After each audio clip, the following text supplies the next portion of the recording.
Welcome back to our live coverage here at reInvent 2025. I am A.M. Grabelny. You are watching AWS OnAir. We're covering everything that is happening this week. And Jasmine. Yes. Much like a butterfly or a caterpillar, I'm entering my chrysalis. I am becoming something else. What are you becoming? I am turning into reInvent. Who are you? Hi, I'm Jasmine. I am a senior product manager at AWS, but hey, we are not here to talk about me. We are here to talk about AWS Transform. That's why. I see. Yeah. I see. And speaking of transformations, right? Yes. Elio, tell us about yourself. Absolutely. My name is Elio DiMaggio. I'm the senior manager in AWS Transform, and I focus on the custom product for custom code transformations. Yeah. What is AWS Transform? AWS Transform is a suite of agentic AI that is aimed at modernization and migration workloads. Specifically, the thing that I'm working on is AWS Transform Custom. Okay. That is used to do to allow organizations to perform custom transformations to basically address their tech debt and help with their organization-specific transformations. Okay, so we're going to talk about tech debt today. That's I'm in a lot of various forms of debt. Tech debt is definitely one of the more precarious ones for me. I've been a developer for a number of years, as some of our viewers might know. I just got done actually talking about C#. Ooh. And this is a prime candidate in enterprises, I think. A lot of enterprises use .NET, C#, Java. And a lot of these enterprise customers will stay on a version for much longer than they maybe should because it's hard. It's hard to go in and change working code. And there's not a lot of business incentive to spend engineering effort on that, right? Yeah. What do you think, Elio? Oh, absolutely. I mean, tech debt is like a $5 trillion problem. Wow. And organizations spend 20 to 30% of their software development resources every year to basically just tackle those backlogs. And they never finish, and they always have more. Yes. And we always focus on like this very specific scenarios for like upgrades or like dependencies because they are the most pervasive. But tech debt has also like other forms, like you're on a specific tech stack and you want to be in a different one. Maybe you have an acquisition or multiple teams that kind of diverged over time and you want to make sure that they're all going to go to the same frameworks or the same, I don't know, observability platforms or like whatever your strategic imperative is. And those projects are super long. They cost a lot, and they fundamentally drag down the ability to innovate for all our customers. Yeah. We have someone in the comments that said, we are still using Java 8. Yeah, that's maybe time to upgrade. Yeah. Absolutely. I have Java 8 in my demo today. Oh, very relevant. So we're looking out for you, chat. Ooh. Absolutely. Someone also said that AM is the Adam Sandler of AWS. Really? Yeah. In what way? I would like you to elaborate on that one. I don't know what that means. I mean, I'm not upset, but I'm confused. Yeah. Okay. It's in a good way, I'm sure. I hope so. I hope it's in a good way. All right. So, Elio, tell us more. How are customers addressing their technical debt? Are they addressing their customer debt? Like, what are you hearing from them? Absolutely. So they definitely are. They have like very long backlogs. Like in medium and large organizations, they usually run projects or like campaigns to address these problems. Usually starting from like the things that they absolutely have to do, like upgrading dependencies or runtimes. We talked about Java 8. They run these things called like, sometimes they run campaigns in their organizations to basically convince their nudge developers to basically do that work. But again, it's very costly. It's mostly manual and is very, very costly. What we're trying to do is trying to address all of that to really reduce the amount of time and resources that go into that. I mean, when you talk to customers, I have some ideas, but I'd love to hear from you, Elia, from customers directly. What are the largest challenges that keep them from migrating? To me, like in my experience, it's been we're using a very specific feature within Java 8 that has changed dramatically in the latest version of Java, and it's going to take a lot of testing to make sure that everything doesn't fall over. Absolutely. It's usually not just going in the compiler and put down like, no, I want Java 21 now. Yes. What there are is that there's usually, this is a cascading problem where like, okay, that library doesn't work anymore. I have to migrate to the new version, and that new version require another version, and then it basically cascades throughout. And the problem is that there's also a lot of coordination, like different business teams have like different of these kind of dependencies, and it's hard to coordinate across them. Fundamentally, all of these projects are net new development projects. So they're costly, they take a lot of resources. The thing that we're trying to do with AWS Transform Custom is really to address these things, like making sure that you can automate it and that you can easily share the learnings across the various business teams. So if one team learns how to migrate a certain thing, because other problem, these things are usually not just the common libraries. Right. You have your own framework, you have your own internal library, or you want to actually target a specific version. Yeah. All of that customization, again, custom, that's really important for us to be able to address. That's what we tried. That's what we're addressing with AWS Transform. So you mentioned you've got a demo. Yeah. I know we want to see that. I'm curious too. We're talking through like very common things, like within a language, like Java 8 to Java 16, for example. Are we covering today at all? Like also, you mentioned sometimes you migrate off of a stack, right? Sometimes, correct. Like there's historical evidence of the early, 2010s. A lot of applications were built in Ruby, and nowadays there's better options for scalability, like Rust, for example. Are we talking through any of that today, or is it strictly version to version? We can talk a little bit about that as well. Absolutely. Okay. So let's go into the demo and let's try to get to that. So what I have here, if you guys can see my screen, what you can see here is that how you get started. This is mostly a CLI. We also have an interface through the AWS Transform web application, but this is mostly a CLI because we want to be where the developers are, and we want to make sure that it can be easily automated. So you see here, you just you just download the CLI.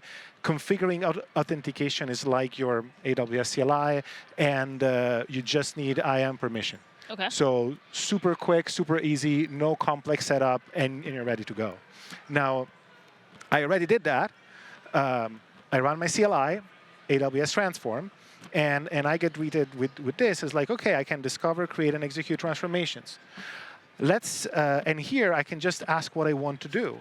I want to add OpenTelemetry to my Node backend app. As you type, can I compliment? I love a good ASCII art. I mean, who doesn't love a good ASCII art? I know. That's an impressive one. So what it's going to do now is going to say, oh, okay, I know how to do a lot of things. Now, of course, this is our internal account. We have a ton of custom things. But at the top, you see here, we have a few that are AWS managed. So you can create your own custom ones, and you have a lot that you can just go and use. You see here, I want to update my Java AWS SDK from V1 to V2, Node.js and Python. I want to do Python version upgrade, Node.js version upgrade, Java version upgrade, we were talking about that. Yes. 8 to 21, we're going to see that later. We also have a couple of early access. We have a comprehensive code base analysis. You want to run that before upgrading anything. You want to know what's in your code bases at scale. Run that. This is probably like you've got a Gamma environment set up and you want to test what's coming, right? Yeah. Okay, perfect. So let's go here, and it basically says, okay, there's already one that I did, but I can create a new one, and I can create a transformation for it. But before we do that, let's say first I actually want to upgrade my Java app. What was it, 8, right? From 8 to 21. I say, okay, that's actually what I really want to do. And it's going to go in, it's going to say, okay, this is what I want. I actually do have a transformation for you. Do you want to run it? here it is. This is the one. This is everything that it does. Give me, tell me where you want to upgrade. Here you can provide the file system. One of the things that we want to do, we can do it interactively here. It's going to take some time, so we're not going to do it for the sake of time. Okay. But one thing that I want to show is that what you can do is that you can do it just from a command line and automate it, so you don't have to be there. This is a very big difference compared to traditional coding agents, where basically you're staying there, you say, hey, can you fix this bug? This is not vibe coding. Right. The idea is that we do not want the devs to babysit these things. Okay. They don't want to do the Java upgrade. Yeah. Well, and it's also got a very specific task in front of it. Right? Correct. That does not need to be necessarily influenced by interactivity with the developer Correct. until they see the Correct. resulting code of, hey, this is what it looks like to take from 8 Absolutely. to 21. Absolutely. What we see is that there's usually a centralized team that says, hey, you should use this version of this version of this. We want everybody to use these things. And they can basically code this thing in their own customized things and customization of this transformation and just send it to the devs. Okay. Or just run it in batch if they want to even do it themselves and then just send the PR. But for instance, here, say, I actually want to do it from the command line. And it says, okay, what it's going to do here is that it's going to go and say, okay, this is what you have to do. This is the thing that you have to run. And it tells me, okay, this is the thing. You see here that there's a configuration. You can also put this in a file.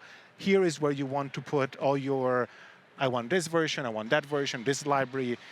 Treat my special internal framework this way. And you can configure it. Sorry, Elio, I want to make sure that your screen is showing, because we are doing things back in your terminal now. There we go. Oh, all right. sorry. No, that's okay. You Sorry. were talking through some things, and I just noticed. No, that makes sense. So what we do here is that we take this thing, and we're going to go in our, this is a Java app. I have multiple modules. What I'm going to do is that I'm just going to do this. I'm going to tell you to do it non-interactively. And then it's going to go and say, OK, sorry. This is the demo thing, as we were saying earlier. Oops. It's a live demo. That's how you can tell. It is a live demo, exactly. So what I'm going to do here is that I'm just going to put here the repo path is actually not path to your Java app. That's an example, I'm sure. Yeah. Absolutely, that's an example. But we can just go here and put where we're at, which is this. And now it should work. Yes, and it is. And it starts doing this thing. Now, I don't have to babysit this thing. It's going to go and just go. Yep. One of the cool things that it does is that I can just stop it, is going to create a plan. It's going to say, OK, these are all the things that I want to do. I want to establish a baseline. This is how I'm going to verify it. I want to update this specific, this is for this specific app. I want to update my compiler, update my SQL driver. This is all the plan that it did for this specific application. If we let it cook, we're going to get here, and it creates a validation summary. This is what it did. I upgraded these versions, these dependencies, so on and so forth. And it also has exit criteria, which is the difference between general purpose coding agents where you're vibing everything and a transformation that is meant to be repeatable and is meant to be verifiable. Yeah. When you create your own transformations, you can specify your own exit criteria. And say, this is this is what I want you to verify, so on and so forth. Cool thing, if you go here on Git, you actually have all the steps that the agent take. So everything that was done, you say, OK, I created Spring Boot. Here it is. I went from 1.5 to 3.2, all the code changes that happened. And I can go and verify every commit and see what I want to do and what I want to fix it. After the fact, I don't have to babysit it. Completely after the fact. I think this, though, is a great illustration for anyone out there who's never lived through a migration. Number one, congratulations. You've avoided one of the hardest things to go through. But you will go through it one day, I promise, to varying degrees. But I think this highlights that, before I said something around like, oh, maybe I'm using a specific feature of Java 8, whatever. Your dependencies also might be doing that, like Spring Boot, for example. And so identifying which of these dependencies need to be upgraded to which version is also a massive undertaking. You actually see it here. I updated the Vaadin framework to 24 because that is what I need for Spring Boot 3 compatibility. That's right. And Spring Boot has its own dependencies. And Correct. it's dependencies all the way down, Jasmine. Yeah. Wow. Some people say it's turtles all the way down. It's dependencies. Dependencies Yeah. all the way down. Absolutely. So are there any like common migrations that customers are having to do that we already have like documentation or anything like that for? Yeah. Yeah. So what we have is that we have this AWS managed transformations. I can just ask here, but fundamentally we have runtime upgrades for Python, Node, and Java. We have AWS SDK upgrades, and we're continually want to add those things. We have a few early access. We have the documentation, like we were saying earlier. We have an upgrade for Java application to support Graviton, and we're going to add some more. But the really important thing here is to really make sure that customers can create their own. Okay. If you want to add open telemetry, if you want to go from Angular to React, Yes. if you want to do other framework migrations, even internal one. We use this product internally to support our own internal migrations across frameworks, not only open source frameworks, but also our own internal ones. That is really, really critical because it's really very, very prevalent that not everybody uses common frameworks, and there's usually specific organizations one where there is a lot of the IP of a specific company. There's where a lot of the value that the company is building is. Yeah. And making sure that everybody inside the company is taking advantage of that is usually one of the things that the organizations struggle with, including AWS. This is why we built the system. Yeah. We always like to leave people, because we got about 2 minutes left, we like to leave people with a little something that they can go and experiment with on their own, and learn more. Where do you suggest people get started? Absolutely. Just go on the AWS Transform documentation, download the CLI. It's really easy. You can download the CLI on your account. It can be a personal account. It can be your company account, and you can start try with AWS managed transformations. You can tackle something easy, like a lot of Lambdas are running end of life. Runtimes, yeah. Okay. Like a lot. What is it? There's a lot Python, of many millions. There's Python, Node, and Java. That just got a new runtime. We talked about it about 2 weeks ago. Yeah. Yeah. So you can start with that. Even without changing code, you can run the documentation one. Okay. It's super easy to get started. And the cool thing is that this product knows about itself. You can just ask, what do you know how to do? How can I do this thing? We spend a lot of time to make sure that that AWS Transform Custom is self-aware. And it will tell you, hey, you want to migrate from .NET to Java, it's going to be hard. This is how you should think about it. Don't do that. Or from Java to .NET, however you want to do it. That's much better. I agree. However you want to do it.